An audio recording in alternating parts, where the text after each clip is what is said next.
Welcome to International Forum.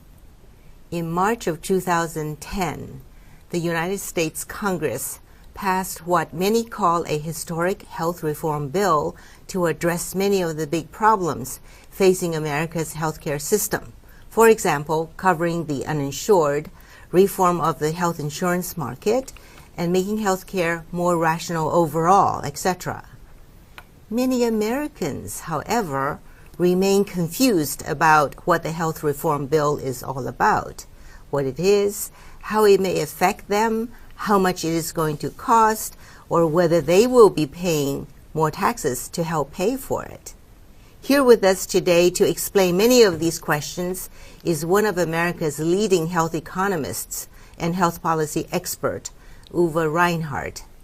Uwe Reinhardt is the James Madison Professor of Political Economy and Professor of Economics and Public Affairs at the Department of Economics and the Woodrow Wilson School of Public and International Affairs at Princeton University. A much sought-after opinion maker on issues relating to healthcare, many of you will have seen him on TV or heard him on the radio, such as the National Public Radio, CBS, ABC, and Bloomberg Radio. We're honored today to have him as our special guest. So now please join me in welcoming Uwe Reinhardt to our program today. Welcome, Uwe Reinhardt. Thank you Professor. for having me. Yeah, first let me ask you, why this major health reform at this particular time in the first place? It's long overdue. This has been brewing actually for 30 years.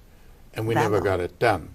And the build-up was a health spending growth that was unsustainable in the future. Let me explain. Over the last 40 years, health spending in this country grew 2.5 percentage points faster than the rest of the GDP.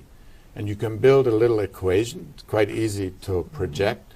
And the projection is, while we are now spending 17% of the GDP, gross domestic product, on healthcare, it'll be 40% by the year 2050. Almost half the GDP will go just for healthcare. Now that just can't be. It doesn't make sense to run a country that way. So that's the first problem. So how does U.S. health spending compare with other countries? I know we're expensive, we know this, but how much more expensive? Well, the second most expensive health system in the world is Switzerland. And I think they are about 11% of GDP. And we're 17, so there's we're a huge... 17, but they have a much older population than we do. Which should cost more. Should cost more, and ours less. Canada is, on a per capita basis, about half of what we spend. So do Americans, are they making enough in terms of salary and wages to help pay for this? No, you see, that is the second problem. Even if as a country as a whole we could afford 40%, which really can't, but if we could, people below the median income, which is now family income about $60,000 per family, and median means 50% of families have a lower income. People like that will be systematically priced out of health insurance and out of health care unless people in the upper income part of the income distribution pay taxes to give them subsidies to buy health care. Health care now for a family of 4 in America, on average, costs $18,000 a year. That's for people under age 65. If you add in the people over 65, it's even more expensive. But just families, privately insured, under age 65, the average spending is $18,000. So if you work as a sales clerk at Home Depot or someone, maybe make $25,000 a year, $18,000 would eat up all your income. If 2 of you are working, you might have $50,000, $60,000, but $18,000 will eat 1/5 of that away, and that's just unaffordable. So that's the second major problem we have, that even if nationally we could afford it, half the country cannot afford it. Is that why we're having an ever-growing number of the uninsured? That's exactly why. So how many do we have? Well, at any point, if you do a survey and ask people, are you insured at this moment or not, it's over 50 million who will say no. But that is about 15% 15 of to the 16% American of the population. American population. Wow. There's no other country in the industrialized world Yeah. that has this problem, and they cannot understand why we in America do, given we're one of the richest nations. And also one hears all the time about that we're just simply not getting our money's worth That for is- what we spend on health care. That is yet Yes. another problem. Problem number 3, Yeah.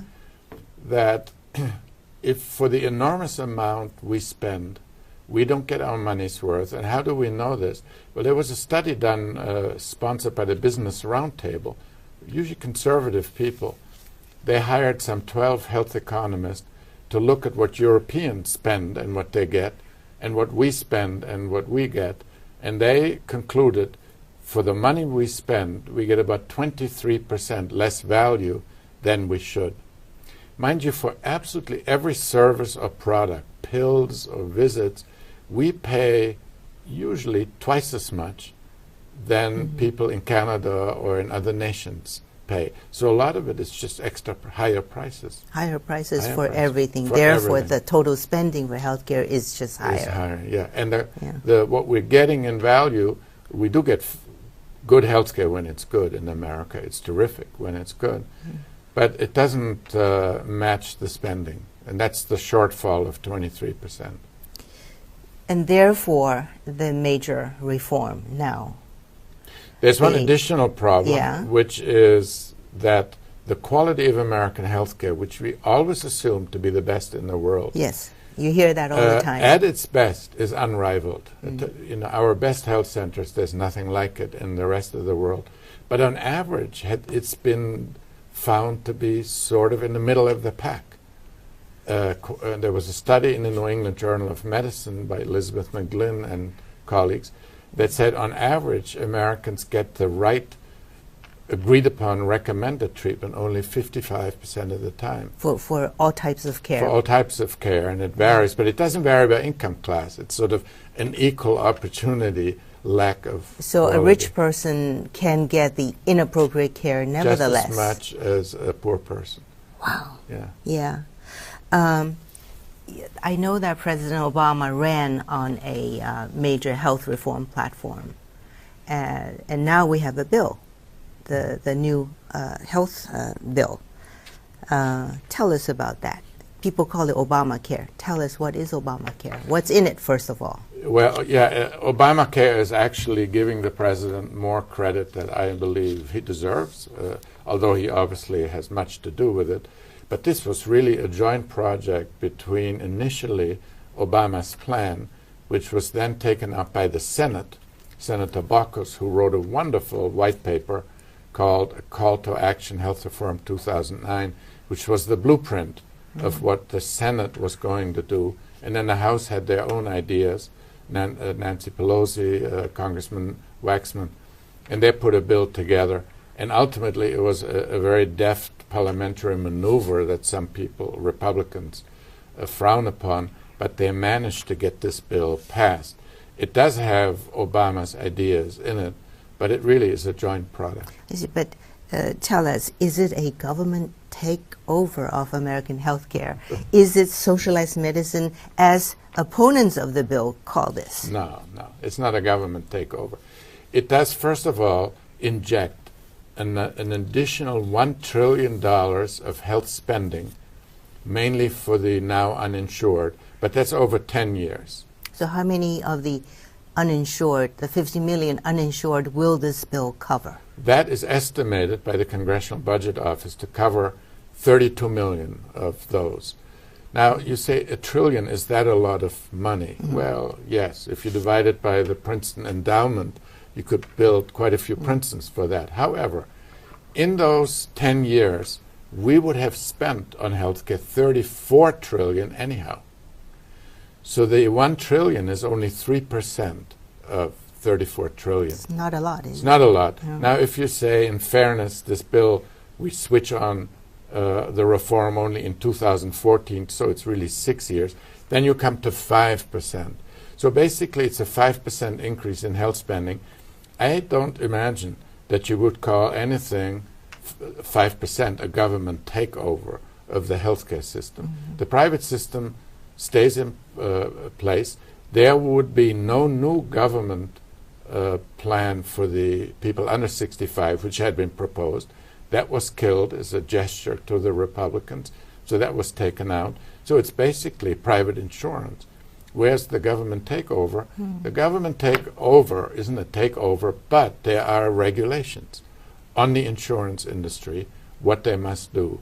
There are regulations on physicians, what they must reveal about their prices and the quality of their care. The physicians and the hospitals will be in statistical fishbowls where their prices and the quality of their care will be more transparent. I don't think the Republicans would object to that. This is what everyone has been asking for. Right, it's not a government takeover to ask, show your prices. I mean, is it a government takeover that Macy's has to tell you what a shirt costs? Yeah, right, right. What other main features of this bill are? Well, so covering the uninsured is the main feature, but Right. the second major feature is a reform of the health insurance market, not for the employment-based system, for the large companies, but for that part of the insurance market that serves individuals, small businesses like gas stations, restaurants, and even medium-sized businesses, say, with less than 100 employees. And that market has traditionally done the following. They set the premium on the basis of your health status. So if you were chronically ill, you either couldn't afford the insurance they would charge you. They had to charge you. Because premiums would be so high. Yeah, the premiums would be too high. Secondly, they could just refuse you. And the third thing they could do, if they gave you insurance and then you developed, say, a serious illness and found you made some mistake in your application, you didn't fully reveal all your health problems from before, they could rescind your policy and say, no, we cancel it. None of that is allowed anymore. Insurers cannot use health status to price the premium. They cannot refuse you. It's a guaranteed issue. And they cannot rescind what they do. There can be no lifetime limits on the benefits you get. So that's a drastic reorganization of that business, and the insurance industry is justifiably shell-shocked and asks, how do we cope with this? What about, I mean, would health insurance under this new bill be affordable? I mean, it will remain expensive, right? Yes and no. For one, there is that extra trillion. Now, how is that going to be spent?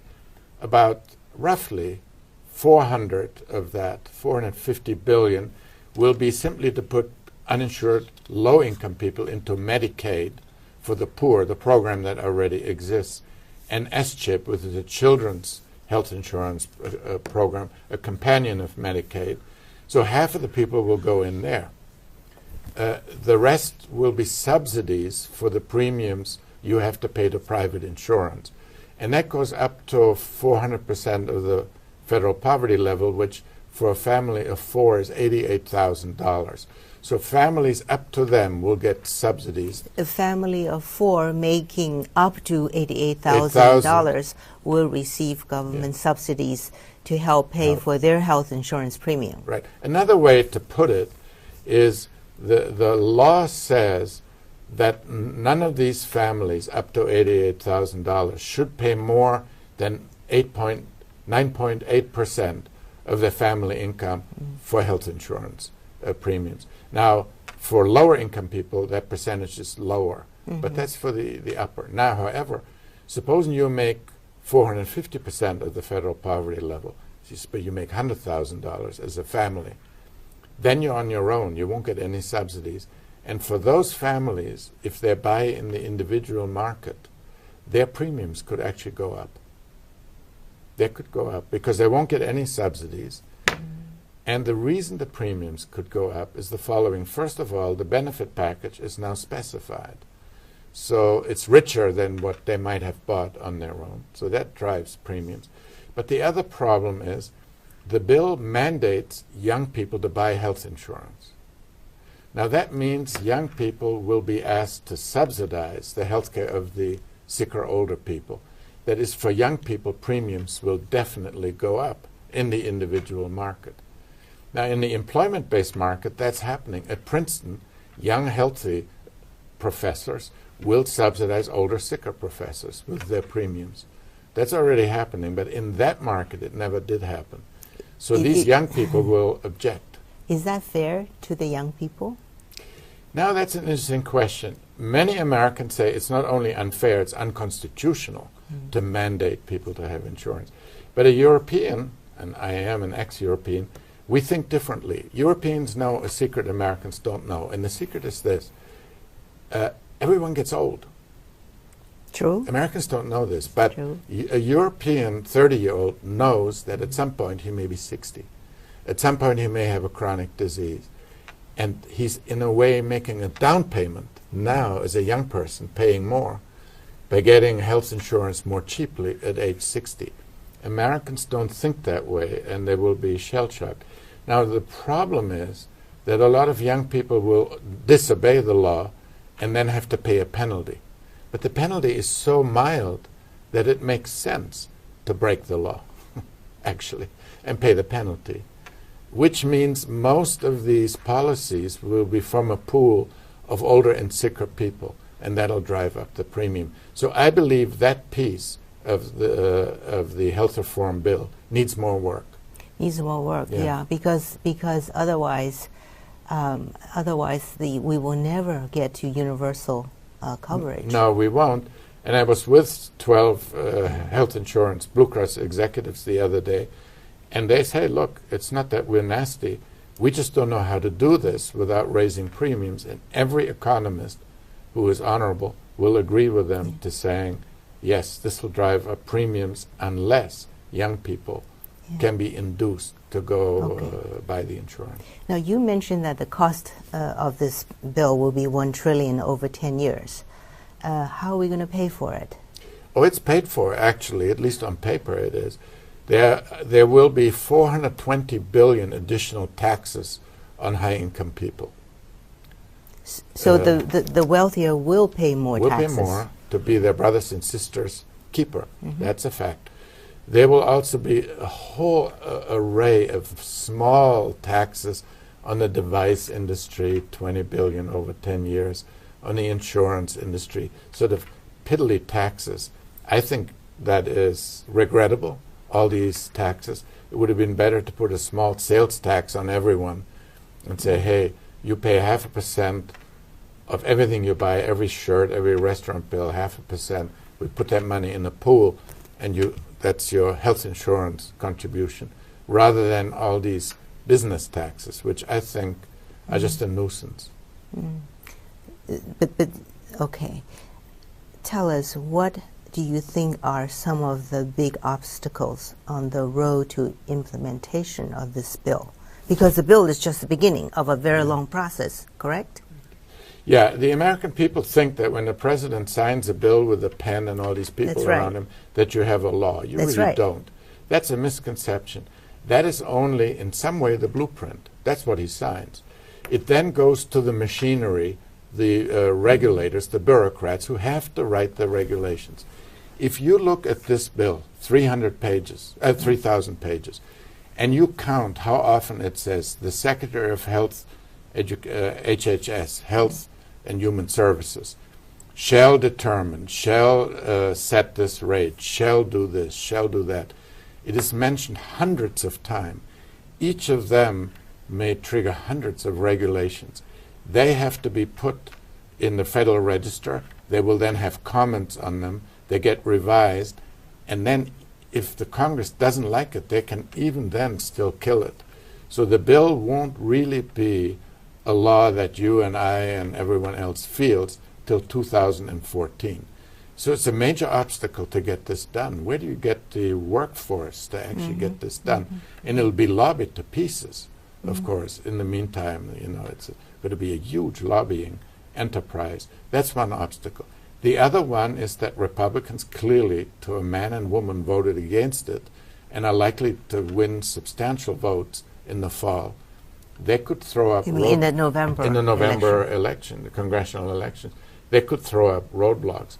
A third obstacle is that probably a dozen states the attorneys general have sued the government, arguing that this mandate is unconstitutional, which could overturn the bill. So there are many, many obstacles to get this done. In the end, you cannot do health reform unless the people who you affect ultimately acquiesce to go along with it. The doctors, the hospitals.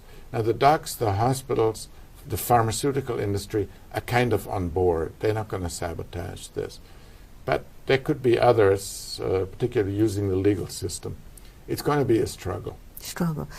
Okay, now what in your view, since you so often advises organizations on policy matters, what in your view is missing from this bill?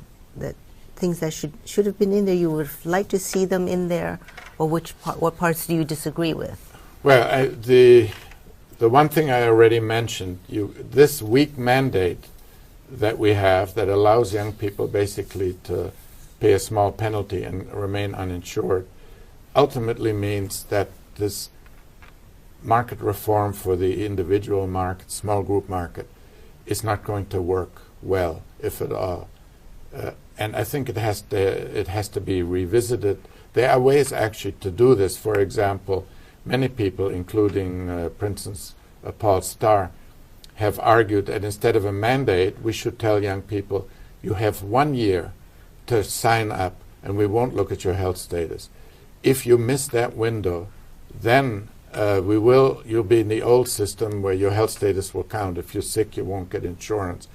That's not a mandate. That's giving people a choice. But it's sort of like the mafia. It's a deal you can't refuse sort of deal. And I think that's what we should have done. The American way is to give people deals they can't refuse.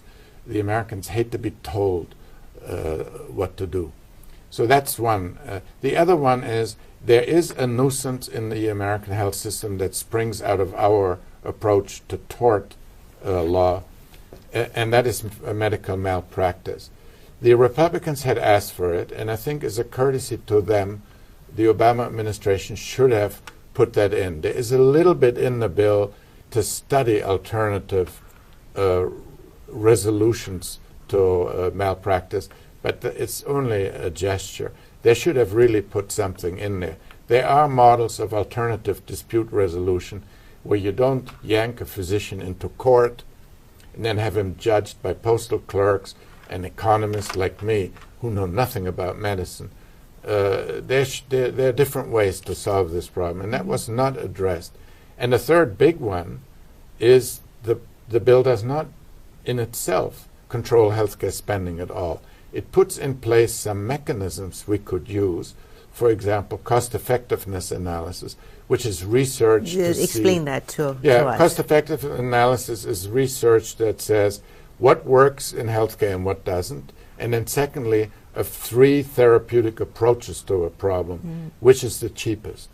That gives you the same outcome. This research is badly needed. It was, of course, other countries have it, like every in other England. Every country does and it. many other countries. Private France, insurance in America Australia. does it. Yeah, Australia does it. Canada does it. Germany, England, nice. Yeah. All of that is already done. And the private sector, insurance sector in America is doing it too. But you cannot have government money in it. Immediately pictures of Hitler appeared, death panels, Sarah Palin's death panels, Senator Grassley's killing grandma images, granny, this is an unfortunate thing. But it's in the bill, whether they like it or not. And the other thing they have in the bill is a new body that can make suggestions for cost control that the Congress has to vote up and down and can only undo unless Congress has a better idea. So this is an independent body of stakeholders. That's, I think, a very good idea. And a lot of money for health information technology, for electronic information. But per se, the bill does not control costs. Okay, so give us your overall assessment of this bill. Overall, I personally, and many others I talked to, including, incidentally, former Republican Senate leader Bill Frist, Princetonian, I taught a course with him. Wasn't he your student at one point? He was once my student, then he was my colleague in the course. Most of us believe it was good to get something passed. No one expects this to be perfect, because this is a messy democracy where in the end there's horse trading. The bill that comes out is never pretty.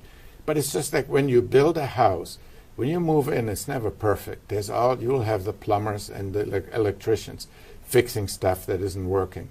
This bill is a little bit like that. It needs work down the pike. But it was good to give at least 30 million Americans a chance to have health insurance. The other 20, who are they? I think close to 10 million of those are illegal immigrants. True. Although actually that's not a good term. It's people who are here illegally. Right? And for them, they're not in the bill. Obama had said, absolutely, we will not. And you really can't. We'll deal with them the way we always have dealt with the uninsured neighborhood health centers. In other words, they won't go without care. But you can't put them in the bill. So you have that left, but there's still another 10 million who might not be insured. But overall, this was a good thing to have done. And I would bet if the Republicans, even if they had the Senate and the House, the majority, I doubt they would actually repeal the bill. I don't think that would be very popular, because the benefits of that bill are already beginning now, that children up to age 26 can be on the parents' policies. These are things people like. Try to take that away. Good. Thank you very much. I think I'm sorry to say that that's all we have time for today. So thank you for being with us today, and thank Uwe Reinhardt, and thanks for watching. Hope to see you next time. This is Mei Chang for International Forum.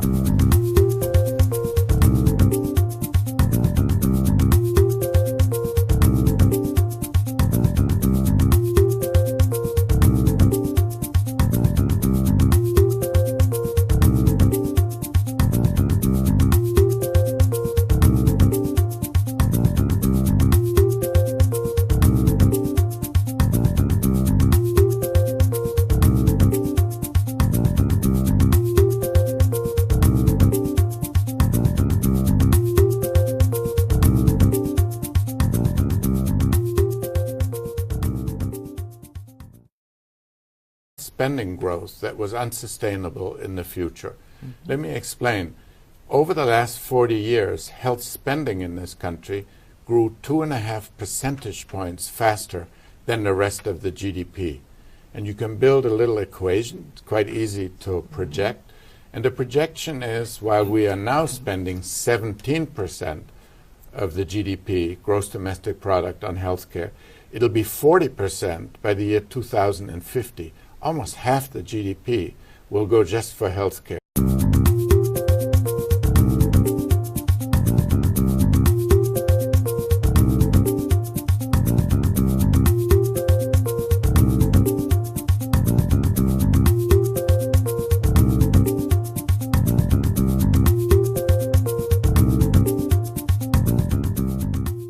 Welcome to International Forum. In March of 2010, the United States Congress passed what many call a historic health reform bill to address many of the big problems facing America's healthcare system. For example, covering the uninsured, reform of the health insurance market, and making healthcare more rational overall, etc. Many Americans, however, remain confused about what the health reform bill is all about, what it is, how it may affect them, how much it is going to cost, or whether they will be paying more taxes to help pay for it. Here with us today to explain many of these questions is one of America's leading health economists and health policy expert, Uwe Reinhardt. Uwe Reinhardt is the James Madison Professor of Political Economy and Professor of Economics and Public Affairs at the Department of Economics and the Woodrow Wilson School of Public and International Affairs at Princeton University. a much sought-after opinion maker on issues relating to healthcare. Many of you will have seen him on TV or heard him on the radio, such as the National Public Radio, CBS, ABC, and Bloomberg Radio. We're honored today to have him as our special guest. So now please join me in welcoming Uwe Reinhardt to our program today. Welcome, Uwe Reinhardt. Thank you Professor. for having me. Yeah, first let me ask you, why this major health reform at this particular time in the first place? It's long overdue. This has been brewing actually for 30 years, and we never got it done. And the build-up was a health